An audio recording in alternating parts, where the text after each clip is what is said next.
2021 섹터는 한 번 더 강조해드리지만 2026년도를 넘어서 2027년도까지 개선될 겁니다. 왜냐하면 수요는 올라오고 있거든요. 결국 중국산 배터리 안 쓰는 분위기는 미국에서는 확정이 났고 유럽에서도 요즘 조심하는 분위기 나오고 있잖아요. 결국엔 개선되는 업종이거든요. 들고 계시는 분들은 딱히 걱정하실 필요 없습니다. 너무 걱정하실 필요 없어요. 6월 2026년, 2017년은 그래도 개선될 가능성이 높아요. 올라갈 가능성이 높고 여러분들께서 그 사이 속에서 조금 더 많이 올라가고 조금 더 많이 개선된 종목을 찾으신다라고 하면 포스코 그룹이 LG 에너지 솔루션하고 조금 더 합작을 하면서 더욱더 많은 양극재, 음극재를 공급을 하고 있거든요. 그래서 저는 이 재고평가가 이제 본격적으로 LG 에너지 솔루션의 가동률이 증가함에 따라서 포스코 그룹 계열 그룹들하고 LNF 쪽에 지금 현재 재고가 많이 줄어들면서 개선이 일어날 가능성이 높다라고 현재 보고 있습니다. 매달 10일 간격으로 진행되는 유튜브 무료 특강 아래의 링크에서 신청하세요.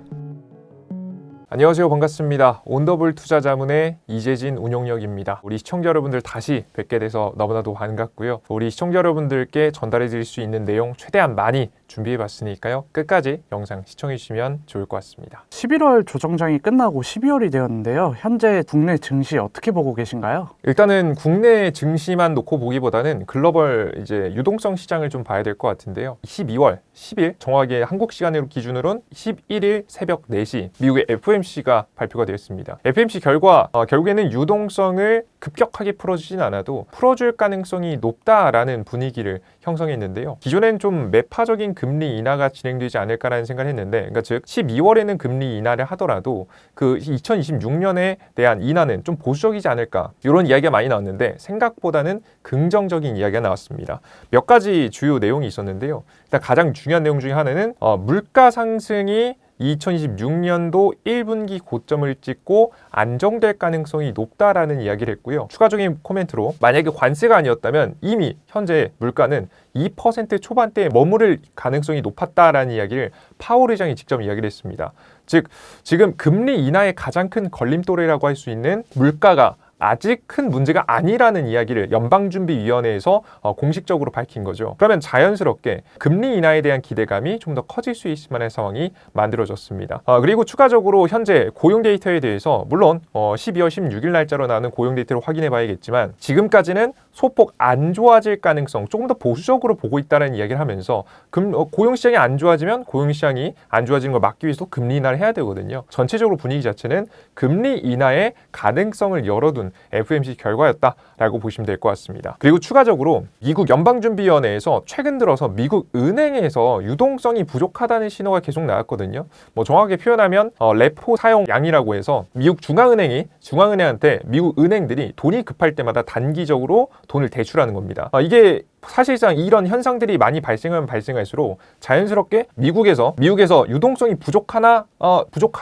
더 많이 부족해서 문제가 되나? 이런 이야기 분위기를 형성할 수 있어요. 그래서 실제 이런 문제가 야기되면서 이번 연도 당장에 10월달, 11월달 잠깐 조정이 나왔던 게 이런 이유 때문이거든요. 유동성이 부족하다는 신호가 나오는데 연방준비위원회는 대처가 없으니까 이거 유동성이 부족해지면 결국 시장이 조정받는 거 아니야? 이런 우려 때문에 AI 관련된 이야기는 항상 우려가 있었는데 그때 이제 굳이 많이 부각이 됐었거든요. 정말 별것도 아닌 이슈의 유동성 문제 때문에 많이 흔들리는 증시가 나왔던 게 지금 직전 증시인데 이런 문제를 해소하기 위해서 연방준비위원회가 지금 현재 400억 달러 매달 400억 달러의 채권 단기 채권 매입을 결정했습니다. 그러니까 즉 유동성이 좋아지는 거죠. 앞서 설명드렸던 금리 인하 분위기도 물론 유동성이 증가하는 분위기를 만들 수 있고 추가적으로 단기 채권 매수해주면서 특별한 이 문제를 좀 없애주는 분위기를 만들어주면서 역시나 결국 돈이 부족할 때마다 유동성을 뿌려주겠다는 신호로 받아들일 수 있기 때문에 시장 경제 자체는 폭등까지는 아니더라도 긍정적인 성장이 좀 전망이 된다라고 보시면 될 것 같습니다. 물론 고용지표에 대한 내용을 확인을 해보셔야겠지만 가장 중요한 건 긍정적이다라는 거 인지하시면서 지켜보시면 좋을 것 같습니다. 그런데 그 일본의 12월 금리 인상 신호가 나오면서 글로벌 증시가 출렁이기도 했는데요. 일본의 금리 인상 시 국내 증시에는 어떤 영향이 있을까요? 일단은 전체적으로 당연히 안 좋은 신호가 될 겁니다. 그렇게 좋은 신호는 아니죠. 다만 중요한 건 뭐냐면 이번에 일본의 금리 인상은 처음이 아닙니다. 처음에 0%대에서 이제 막 정확히 돌아설 것 같지 않았던 일본 금리가 첫 번째 상승했을 때는 시장에 엄청난 충격을 갖다 줬어요. 정말 이대로 올라가면 NK트레이드 청산, 일본 은행에서 저렴하게 빌린 자금으로 달러로 바꿔가지고 미국하고 일본은 지금 이제 N달러 무제한 통화 수화가 걸려 있어가지고 무제한으로 교환이 가능하거든요. 그 구조로 이제 자금을 조달했던 사람들이 이제는 안 되겠다라는 이제 분위기를 좀 냈었는데요. 이미 어느 정도 그런 부분이 이미 선반영됐습니다. 그래서 이번에 만약에 금리 인상이 일어난다고 하더라도 최악의 상황은 좀 아니라고 보시면 될 것 같아요. 어느 정도 조정에 대한 가능성은 있으나 그래도 증시가 막 꺾여 내려가면서 폭락하거나 뭐 이럴 만한 상황은 좀 안 되기 때문에 우리 시청자 여러분들께서는 오히려 지금 미국의 금리나 정책, 이 정책에 포커스를 맞춰두시면 좋을 것 같아요. 제가 그래서 앞서 설명드렸던 바와 같이 일본의 금리 인상에 대한 이슈도 있다 보니까 폭등하기보다는 적절한 상승 정도를 좀 말씀을 해드렸죠. 천천히 추세 상승하는 정도의 증시가 예고가 된다라고 이해하시면 좋을 것 같습니다. 많은 투자자들이라면 연말에 산타랠리가 올지가 제일 궁금할 것 같은데요. 네. 전문가님께서는 연말 산타랠리 어떻게 전망하고 계신가요?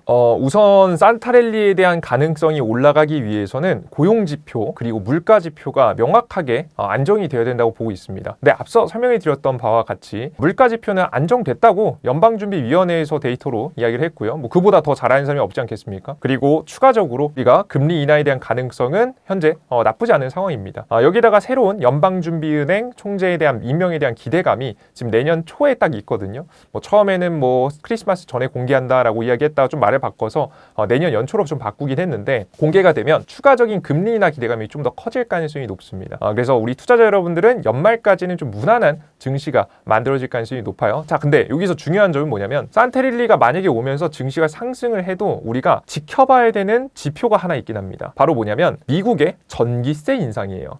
이게 최근 들어서 데이터 센터가 굉장히 많이 만들어지면서 지금 특히나 추운 겨울이라든가 아니면은 너무 더운 여름이라든가 이렇게 전기 소비량이 증가하는 시즌하고 이 데이터 센터 전기 소비까지 겹치게 되면요. 자연스럽게 정전 사태도 많이 벌어지게 되고요. 자연스럽게 전기세 인상으로 좀 이어지는데요. 이 전기세 인상은 전기세가 인상되면 전기세만 인상되는 게 아니에요. 전체적인 물가가 상승할 수가 있습니다. 연방준비위원회는 아직 괜찮다고 이야기하긴 했지만 실제 데이터상으로 지금 현재는 괜찮겠죠. 근데 우리가 그걸 선행해서 물가가 문제가 되냐 안 되냐를 판단해 보기 위해서는 다음 이번 겨울에 오는 전기세 인상이 미국에서 얼마나 이루어지는지가 중요하다라고 보시면 될 것 같고 이 전기세 인상을 여러분들께서 잘 지켜보시면 오히려 하락의 전조현상을 좀 포착할 수 있는 기회가 좀 될 수도 있을 것 같거든요. 오히려 잘 기회로 응용하신다라고 하면 눌림목 타이밍에서 좋은 종목을 살 수 있는 타이밍으로 가져갈 수 있지 않을까라는 생각을 하고 있습니다. 내년 증시 전망도 궁금한데요. 26년 어떻게 전망하고 계신가요? 일단 기본적으로 2026년도에는 무난한 상승 시장의 가능성이 꽤나 높다고 봅니다. 중간에 눌림목이 나오더라도 뭐 급락이 나올 거라고 생각하진 않고요. 그래도 무난한 상승이 예고가 되는데요. 일단 기본적으로 앞서 말씀드렸던 유동성이 괜찮습니다. 금리 인하 기대감이 특별하게 물가 문제가 뭐 전기세 때문에 물가 인상이 문제가 되지 않는 이상은 현재 괜찮다라는 분위기를 형성하고 있고요. 그리고 앞서 말씀드렸던 연방준비위원회 다음 의장이 2026년도 5월 달에 기점으로 해서 새롭게 임명이 됩니다. 그때 파월 의장이 물러나고 사실 그럼 5월 전부터 사실 2분기 그러니까 정확히 3월 달부터 계속 가능성은 계속 금리 인하 기대감은 만들어질 거예요. 한 2달 전부터. 그래서 우리 투자자 여러분들께서는 유동성 증시 괜찮고 추가적으로 유동성을 더 공급해 줄 수 있을 만한 미국 정부 정책도 내년 1, 2분기에 몰릴 것으로 보입니다. 왜냐라고 하면 트럼프 정부가 현재 크고 아름다운 하나의 법안을 통과시켰죠. 2025년도 말쯤에 통과시키고 나서 정책이 집행돼야 돼요. 자금이 집행되는데 정책 자금을 1, 2분기 2026년도 1분기에서 2분기 즉 내년 6월 달까지는 굉장히 적극적으로 돈을 풀 가능성이 높습니다. 이유는 그 연도 말 2026년도 말에 중간 선거가 있기 때문이죠. 정책 자금이 결국엔 어떠한 사람들의 피부로 와닿는 시점까지 오기 위해서는 분명히 시차가 존재할 거고요. 그래서 중간 선거 전까지 본격적으로 6월 달이 넘어가면 사실 대선 레이스가 시작이 돼서 다른 거 중간 선거 정치 레이스가 좀 시작이 돼서 활동하려고 바빠가지고 사실 다른 거에 신경을 좀 못 쓸 가능성이 높습니다. 특히나 1, 2분기에 몰리기 때문에 미국 유동성 자금이 또 추가적으로 풀릴 만한 여지 존재하고요. 뒤에 이어서 그 미국하고 함께 이제 통화에 대한 영향을 받고 있는 다양한 국가들도 그에 맞춰서 자금을 풀 것으로 예상이 됩니다. 현재는 이미 일본이 한 200조 가량에 가까운 돈을 푸는 걸로 현재 예고가 되고 있는 모습이고요. 있고요. 이미 이제 지지율이 현재 새로운 총리의 지지율이 높기 때문에 통과될 가능성이 높겠죠. 그리고 추가적으로 중국 같은 경우에도 이제 12월 중순쯤이 되면 아직 뭐 발표되지 않았습니다만은 본격적으로 중국 경제를 살리기 위한 부양책이 나올 가능성이 높습니다. 여태까지는 중국이 좀 소극적으로 좀 대처를 했거든요. 부동산에서 급한 것만 일단 급한 부분만 끄면서 최대한 소극적으로 대처했었는데 이제는 한번 이제 본격적으로 이제 우선순위가 좀 바뀌었다는 내용들이 밝혀지고 있어요. 내수를 좀 본격적으로 살리겠다라는 내용들이 본격적으로 나와주고 있습니다. 부동산에 대한 대처는 조금 뒤로 밀어두고 당장의 경제가 너무 안 좋으니까 이 경제를 살리자는 쪽으로 의견이 모여지고 있거든요. 그 규모는 아직 밝혀지지 않았으나 중국 정부 정책까지 나오면 전 세계적으로 유동성 자금이 풀리는 분위기가 미국에 맞춰서 나올 수 있겠다. 근데 이게 너무 길기보다는 보통 정책 자금에 대한 기대감은 보통 상반기, 그러니까 길어봤자 1월에서 6월까지 적용될 가능성이 높아 보여서 여러분들께서 이 두 가지 측면, 뭐 금리에 대한 부분, 유동성에 대한 부분, 그리고 정부 정책 자금에 대한 부분까지 생각해 보면 전체적인 시장 자체는 무난한 상태를 좀 이어가지 않을까라는 생각 가지고 있습니다. 최근 정부의 코스닥 활성화 정책을 준비하고 있다는 기사가 나오면서 천스닥에 대한 기대감이 커지고 있는 상황인데요. 전문가님께서는 26년 상반기 안으로 천스닥 가능하다고 보시나요? 일단은 굉장히 어려운 건데요. 이제 기간이 정해져 있고 지금의 천스닥이 가능할까? 저는 개인적으로 말씀드리면 사실 천스닥이 이제 가능하다라는 생각을 우리 투자자 여러분들께서 애초에 이제 안 하신 게 좋습니다. 그거에 이제 포커스에 맞춰 두시면 거래하기 힘드시거든요. 사실 애초에 코스닥 ETF 상품에 투자하는 게 아니시면 여러분들께서 요거는 큰 신경 쓰지 마세요. 왜냐면 정부 정책이라는 건 보시면 아시겠지만 나왔다가도 없어지기도 하고 실제 언제 적용이 될지 명확하게 나오지 않았습니다. 물론 정말 상세하게 이야기가 밝혀졌기 때문에 금융감독원이 이제 부정하긴 했지만 그럼에도 불구하고 정부에서 그래도 제대로 준비하고 있다는 느낌이 좀 들긴 해요. 하지만 이게 언제 적용이 될지는 정말 미지수거든요. 저는 그래서 오히려 코스닥 쪽에 있는 업종들, 내년도에 기대되는 업종들이 존재합니다. 뭐 2차 전지라든가 아니면은 로봇 부품주로 바뀔 뭐 자동차 부품주라든가 혹은 그 이외 제약바이오 종목들이라든가 이런 섹터들 위주로 좀 집중하신 게 좋고 코스닥 자체에 정책이 추진되면서 주가가 올라간다는 쪽에 너무 매몰되시면 여러분들께서 너무 중요한 부분 놓칠 수 있으니까 그건 사실 정부 정책은 나오면 땡큐 좋은 거고요. 만약에 이게 나오지 않는다라고 해도 괜찮은 포트폴리오를 구성하시는 편이 가장 좋으시니까요. 업종에 좀 더 집중해 보시면서 투자하시면 좋겠다라는 말씀 드리도록 하겠습니다. 전문가님께서 생각하시기에 26년 중 반도체 섹터를 제외하고 주목하고 계시는 섹터가 있을까요? 일단은 가장 주목해 볼 만하다라고 생각하는 섹터는 친환경 에너지 쪽이 상당히 괜찮을 거라고 현재 생각을 하고 있습니다. 친환경 에너지라고 함은 우리가 화력발전소를 제외한 전기를 생산할 수 있는 탈탄소 지금 이제 관련된 기업들이 있는데요.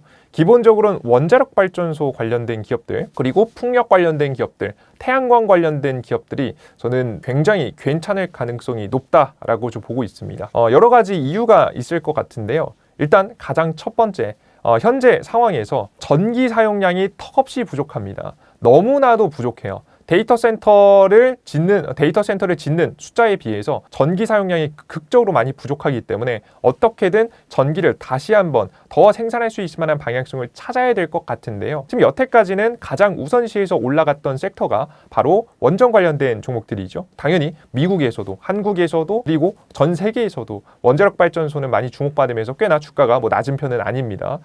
그런데 지금 원전 관련된 종목들도 물론 계속 매력적입니다만은 특히나 이제 원전 관련된 기업들은 잠시 후에도 좀 설명드릴 시간이 좀 있을 수 있을 것 같은데 일단 2026년도 하반기부터 좀 기대가 됩니다. 당장이 기대가 되는 건 아니라서 여러분들께서 좀 시차가 있어서 좀 중장기로 투자하시는 분들이 매력적이라고 좀 보시면 될 것 같고요. 나는 좀 더 단기적으로 빠른 급등이 좀 기대하고 싶다라고 하시는 분들은 오히려 풍력하고 태양광 관련된 기업들 중에서 비교적 실적 대비해서 저평가받는 기업들을 찾아보시는 것이 매력적이라고 봅니다. 기본적으로 해당 풍력하고 태양광 관련된 기업들이 전력 수요가 부족함에도 불구하고 주가가 안 갔던 이유는 트럼프 정부의 정책의 지금 이제 악재 때문인데요. 정확하게 말해서는 직전 정권에 있었던 바이든 정권에서 만들어 놓은 친환경 발전 단지를 지으면 보조금 혜택을 주는 게 있었어요. 근데 이 보조금 혜택을 주는 게 조기 종료가 결정이 되었죠. 정확하게는 2026년도 7월까지 착공 착공이라는 거 공사에 이제 돌입하는 겁니다. 뭐 계획서 다 제출하고 얼마나 규모로 할지 다 해서 결국에는 착공을 하는 기업들에게만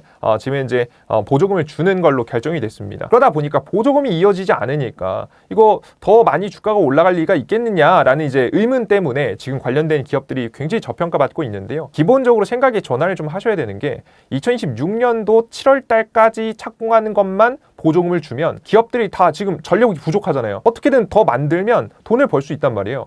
어쨌든 보조금을 줄 때까지는 최대한 앞당겨서 모든 건설을 앞당겨서 계약을 수주하고 추가적인 건설을 좀 진행하지 않겠습니까? 그래서 단기적으로 내년 1월에서 6월까지 1, 2분기 동안 상반기 동안 대량 수주가 계속 이어질 가능성이 꽤나 높습니다. 자, 근데 그럼 추가적인 기대감이 없지 않냐, 그 이유가 없지 않느냐라고 생각할 수 있겠죠. 근데 현재 트럼프의 현재 지지율을 생각해 보시면 30%대에 머물고 있습니다. 뭐 30%대 뭐 사실 여론조사라는 것 자체가 뭐 퍼센트가 좀 항상 달라지니까 뭐 분위기만 보시면 돼요. 30%대 이제 후반 정도를 현재 기록하고 있는데요. 정확한 수치는 중요하지 않으니까 중요한 건 민심이 안 좋다는 겁니다. 민심이 안 좋다라는 건 이게 계속 이어지면 2026년도 하반기에 이어질 11월에 이어질 중간 선거에서 패배할 가능성이 생기겠죠. 중간 선거는 정치인들을 뽑는 시기입니다. 지금 누가 다수당이냐, 이게 상원의원, 하원의원이 전부 다 결정이 되는데 만약에 여기서 둘 중 하나라도 상원이든 하원이든 전부 다 과반수가 공화당이 차지하고 있어서 트럼프 맘대로 할 수 있었던 건데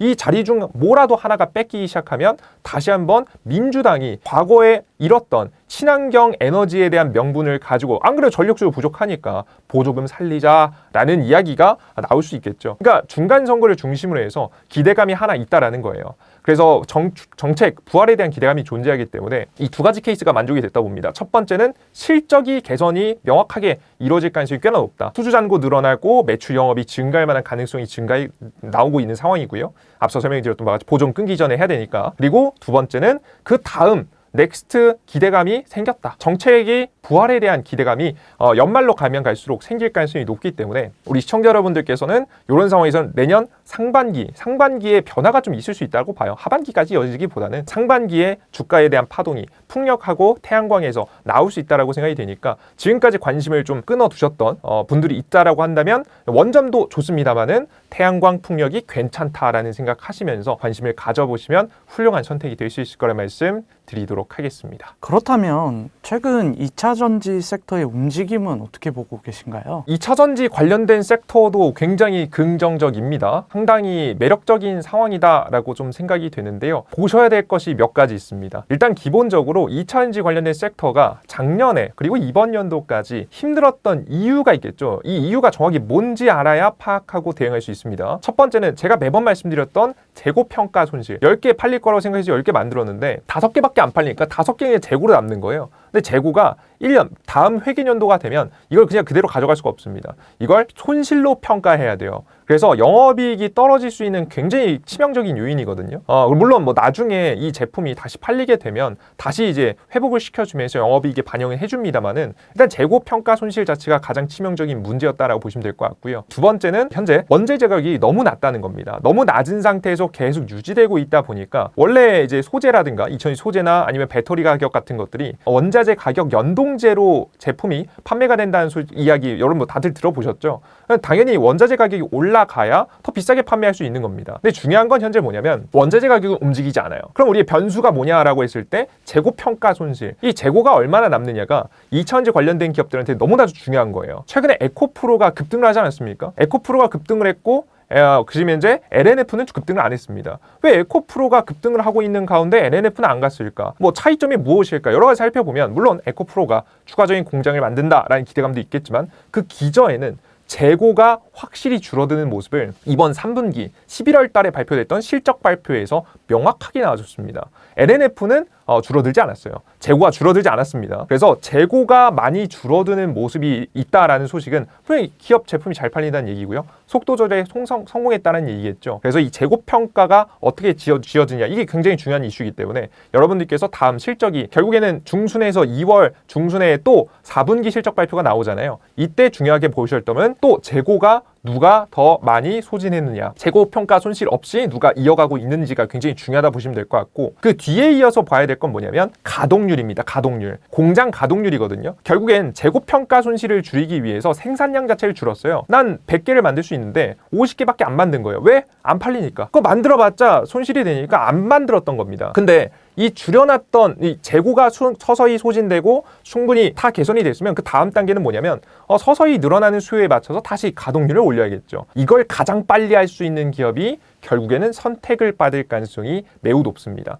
물론 2차전지 소재 관련된 기업들은 사실 재고 이 가동률까지 공개하진 않아요. 재고는 공개합니다. 재고는 이제 분기 보고서에 들어가면 다 있는데 가동률까지 공개하지 않기 때문에 우리가 어떻게 그럼 구분해 볼 수 있느냐? 배터리 기업들은 가동률을 공개하거든요. 그래서 배터리 기업들마다 어떤 배터리 기업에 어떤 기업이 소재를 많이 공급하는지 대략적으로 파가 나눠져 있지 않습니까? 그래서 우린 이걸 상황을 지켜보면서 지금 현재 소재 기업들이 누가 가동률이 올라가는지를 어느 정도 체크해 보면 좋을 것 같아요. 당연히 기본적으로 재고는 줄여야 되는 게 맞고요. 줄어든 상태에서 가동률까지 올라가는 쪽에 종목들을 공략하시면 우리가 매출 성장에 대한 기대감을 어느 정도 미리 파악해 볼 수 있습니다. 물론 100%는 아니겠지만 이런 키포인트를 맞춰서 공략해 보시면 충분히 괜찮아질 수 있다고 보고 있고요. 2020 섹터는 한 번 더 강조해드리지만 2026년도를 넘어서 2027년도까지 개선될 겁니다. 분명히. 왜냐하면 수요는 올라오고 있거든요. 결국 중국산 배터리 안 쓰는 분위기는 미국에서는 확정이 났고 유럽에서도 요즘 조심하는 분위기 나오고 있잖아요. 현지에 지어라. 현지에 공장을 지어라. 중국에서 만든 거 수입해오는 거 우리 관세 때리겠다. 라는 이야기들 계속해서 나와주고 있기 때문에 결국엔 개선되는 업종이거든요. 들고 계시는 분들은 절대 딱히 걱정하실 필요 없습니다. 너무 걱정하실 필요 없어요. 당분간 6월 2026년, 2017년은 그래도 개선될 가능성이 높아요. 올라갈 가능성이 높고 여러분들께서 그 사이 속에서 조금 더 많이 올라가고 조금 더 많이 개선되는 종목을 찾으신다라고 하면 앞서 설명드렸던 재고가 얼마나 줄었는지 그리고 가동률이 누가 더 이 뒤에 이어서 올라가는지 이 두 가지 케이스로 확인하시면 대표적인 종목을 찾아볼 수 있지 않을까라는 말씀 드리도록 하겠습니다. 그렇다면 2차 전지 하면 많은 사람들이 에코프로 그룹과 포스코 그룹을 이제 생각할 텐데요. 먼저 에코프로 그룹은 어떻게 전망하고 계신가요? 일단 당연히 앞서 말씀드렸던 바와 같이 3분기에도 이미 재고가 많이 줄었다는 얘기는 분명히 잘 팔리고 있다는 얘기거든요. 잘 소진시켰고 잘 가동률을 잘 맞추고 있다는 얘기라서 상당히 긍정적입니다. 좋은 종목이라고 좀 보고 있는데 전 지금 현재 기업들 중에서 포스코 그룹이 조금 더 매력적이지 않을까라는 생각을 좀 하고 있어요. 에코프로도 물론 나쁘지 않습니다. 괜찮습니다만은 포스코 그룹이 LG 에너지 솔루션하고 조금 더 합작을 하면서 더욱더 많은 양극재, 음극재를 공급을 하고 있거든요. 물론 LNF도 존재하긴 하지만 그래서 저는 이 재고평가가 이제 본격적으로 LG 에너지 솔루션의 가동률이 증가함에 따라서 포스코 그룹 계열 그룹들하고 LNF 쪽에 지금 현재 재고가 많이 줄어들면서 개선이 일어날 가능성이 높다라고 현재 보고 있습니다. 그래서 우리 투자자 여러분들께서는 난 굳이 종목을 좀 생각해 보겠다라고 하시면 물론 둘 다 많이 담으실 거면 나눠서 담으시는 게 둘 다 맞긴 한데 둘 다 괜찮으니까 나쁘지 않으니까요. 총 그림으로 보면. 근데 어느 쪽의 비중을 조금 더 담을까 100만 원이라도 조금만 더 살까라는 고민을 하신다라고 하면 저는 포스코 그룹 쪽에 조금 더 관심을 두시는 것이 괜찮다라고 생각하고 있습니다. 방금 언급해 주셨던 LG 에너지 솔루션 관련해서는 23년도에 비해서 많이 빠진 상태인데 전문가님께서는 그러면 23년 고점을 다시 돌파할 가능성도 있다고 생각하시나요? 일단은 우리가 반드시 알아두셔야 될 점이 뭐냐면 주가 상승은 상당히 상대적입니다. 이게 2차전지 섹터가 전체적으로 좋다고 해서 2차전지 섹터가 무조건 전고점에 간다? 이건 아닙니다. 이제 2차전지가 좋은데 2차전지보다 더 좋은 섹터가 있으면 그쪽으로 수급은 사실 몰려요. 그래서 다른 업종들하고 좀 비교를 좀 해봐야 될 거라고 좀 생각을 하긴 하는데요. 그래서 기본적으로는 직전 고점까지 갈 수 있다라는 논점은 무조건이다라고 설명드리긴 좀 어렵습니다. 그래서 저는 기본적으로 2026년 7년도까지는 추세 상승을 할 수 있다. 그리고 중간에 기회가 있을 수는 있으나 무조건 직전 고점까지 올라간다라고 생각하시면서 투자하시면 여러분들께서 잘못된 선택을 좀 하실 수도 있으니까 저는 개인적으로는 보유자분들은 일단 무조건 보유하시는 게 맞다라고 현재 보고 있어요. 아마 직전 고점까지 갈까요는 결국 내가 매수한 가격까지 올까요? 혹은 그 이상 조금이라도 수익이 날까요? 라는 아마 이런 궁금증에서 아마 질문하실 거라 좀 생각이 좀 드는데 그래서 기본적으로 가지고 계신 분들은 홀딩해서 가져가시되 신규 매수 같은 경우에는 저는 직전 고점까지 너무 욕심내지 마시고 전체적으로 천천히 상승한다라고 생각하시면서 수익을 좀 기대해 보시는 게 좋다라고 보고 있습니다. 그렇다면 셀업체를 제외한 ESS 소재 부품 업체들 중 주목하고 계신 업체는 무엇이 있으신가요? 기본적으로 현재 배터리 완성 배터리가 아니라 소재 기업들 중에는 이제 포스코 관련된 기업들이 괜찮다라고 여러분들께 한번 설명을 좀 한번 해드렸는데요. 포스코 엠텍이 굉장히 괜찮다라고 보고 있고요. 지금 여태까지 좀 덜 갔던 LNF도 상당히 긍정적인 파동을 보여줄 수 있다라고 보고 있습니다. 두 업체 다 LG 향으로 지금 이제 납품에 대한 계약을 크게 좀 체결한 기업입니다. 현재 앞으로 이제 ESS 쪽이 좀 가동이 되기 시작하면 기본적으로 LFP에 들어가는 배터리, 그리고 나중에 결국 전기 자동차도 이제 성장할 가능성이 매우 높아서 이 두 가지 기업을 중심으로 좀 덜 간 종목이라고 생각하시면서 지켜보시면 좀 더 좋은 결과 있을 거라 말씀드리겠습니다. 다음 질문은 최근 중국에서 소듐 배터리 양산을 시작한다고 발표하면서 주목받기도 했는데요. 소듐 배터리 관련 전망은 어떻게 보고 계신가요? 기본적으로 소듐 배터리는 게임 체인저입니다. LFP보다 더 싸고 효율적이야? 이런 배터리가 있어? 라고 이제 궁금하실 텐데 진짜 있습니다. 존재하고요. 이론적으로 존재합니다. 근데 여기서 중요한 점은 이론적으로 존재하느냐, 실제 그게 양산이 가능하느냐는 사실 다른 얘기거든요. 사실 우리가 생각해 보시면 우리가 실험실에서는 이미 탈모도 다 치료가 됐습니다. 지금 이제 G 실험을 통해서 다 털 나고 다 확인했는데 그게 사실 상용화돼서 사람한테 적용한다는 건 다른 얘기잖아요. 비슷한 얘기거든요. 결국에는 상용화 시킨다는 건 좀 다른 얘기입니다. 현재 그래서 CATL이 내놓은 이 배터리를 내놓는다는 게 상당히 그래서 의미가 있거든요. 기존까지 실험실 단계에선 가능했던 건 좀 알고 있었는데 이게 실제 가능해? 라는 부분, 양산이 되겠어? 라는 부분에 대해서 입증하는 시간이 10월 달에 공개되는 CATL의 소듐 배터리입니다. 근데 아쉽게도 이제 제가 현재 기준에서 정확히 12월 11일 날짜 기준에서 여러분들께 이제 영상을 좀 전달해 드리려고 하고 있는데 아직 공개가 안 됐습니다. 아직 공개가 안 돼서 공개가 되는 대로 실제 이게 가능한지 여부를 파악해 봐야 될 것 같고요. 실제 이게 가능하게 되면은 제가 말씀드렸죠. 배터리 삼수도 따라갈 거라고요. 생각보다 3원기 배터리의 생산 방식하고 상당히 비슷한 특징을 가지고 있기 때문에 이게 사실 전환하는 게 그렇게 어렵다라고 생각하지는 않아요. 뭐 다른 것보다 차라리 LFP로 가는 것보다 소듐 배터리가 조금 더 만약 기술력이 되면 기술력만 있으면 좀 더 빠를 수 있다는 이야기가 나올 만큼 좀 비슷한 특성을 가지고 있기 때문에 이번에 CATL이 나오는 거 확인하고 보시는 게 좋을 것 같고요. 제가 우리 시청자 여러분들께 종목을 한 가지 말씀드린 적이 있을 겁니다. 이제 애경 케미칼이라고 해서 종목을 말씀을 좀 해드렸었는데요. 이 애경 케미칼은 선발 때만 보내두시고 관심 정도만 두시라고 설명을 해드렸죠. 아직은 비중을 담을 때는 아닙니다. 그래서 일단은 CATL이 어떤 이야기 공개를 하는지, 실제 그걸 가지고 배터리 3사가 어떻게 반응을 하는지 이것만 확인해 보셔도 실제 나는 이제부터 소듐 배터리 할 겁니다라고 아마 정말 괜찮은 배터리가 나오면 공개할 가능성이 높거든요. 그래서 우리 투자자 여러분들께서는 배터리 3사의 반응을 지켜보시면서 판단해 보시는 걸 권장해 드리겠습니다. 나중에 확인하고 나서 비중을 담아도 늦지 않으니까요. 그때 관심을 가져보시면 될 것 같습니다. 현재 많은 투자자들이 2차 전지에 물려 있는데요. 이런 투자자들에게 해주고 싶은 조언이 있으실까요? 항상 말씀드리지만 제가 말씀드리는 게 어디까지 와닿으실지 모르겠습니다. 일단 직접 들고 계시는 분들의 고통은 이제 감히 이제 평가를 할 수 없을 겁니다. 사실 처음에 너무 고통스럽다가 나중엔 체념하고 어떻게든 버텨보자라는 느낌을 아마 끝까지 지금 보유하고 계신 분들은 그게 버티셨을 분들이 많을 거라고 좀 생각을 하는데요. 희망적인 말씀은 괜찮습니다. 2016년도 괜찮고요. 2017년도까지 괜찮아요. 지금 계속해서 괜찮아지는 양상을 계속 보여주고 있기 때문에 우리 투자자 여러분들은 절대 주식을 쉽게 팔지 마시고 일단은 가져가시는 전략이 맞다라고 보고 있습니다. 다만 그들 중에서 먼저 가는 종목이 있고 좀 천천히 가는 종목이 있을 겁니다. 앞서 말씀드렸던 재고가 줄어드는 거하고 가동률에 따라서 먼저 가는 기업이 있을 거니까요. 근데 중요한 거 에코프로 올라갈 때 LNF 가지고 계시고 포스코 가지고 계신 분들 너무 겁내지 마세요. 결국에는 한국의 배터리 기술 자체가요. 너무 한쪽이 엄청 독보적이다 이런 건 없습니다. 결국에는 양산 속도에 좀 차이가 있고 일부 차이가 있을 뿐 결국 상용화가 되는 배터리 자체는 엄청난 차이가 있지는 않기 때문에 우리 투자자 여러분들께서는 나머지 종목들 다 같이 따라 올라갈 수 있으니까 급한 마음만 먹지 마시고 일단 2026년도는 가지고 간다. 시장에 특별한 악재가 생기지 않아서 가져간다라고 생각하시면 훨씬 더 좋은 결과가 있을 거라는 말씀 강조해 드리겠습니다.